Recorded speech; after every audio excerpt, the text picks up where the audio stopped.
ભાવનગર શહેરના જૂના બંદર રોડ ઉપર એક ખાલી પડેલા ટ્રકમાં અચાનક આગ લાગવાનો બનાવ બન્યો હતો। બનાવને પગલે ફાયર વિભાગને જાણ કરવામાં આવી હતી।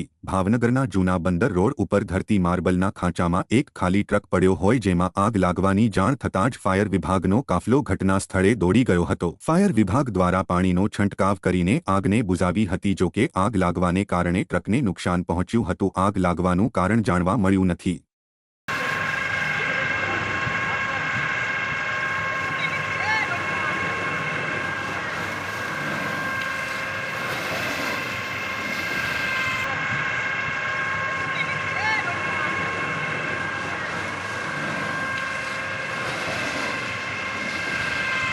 દીવાલો લઈને આવતી ગાડી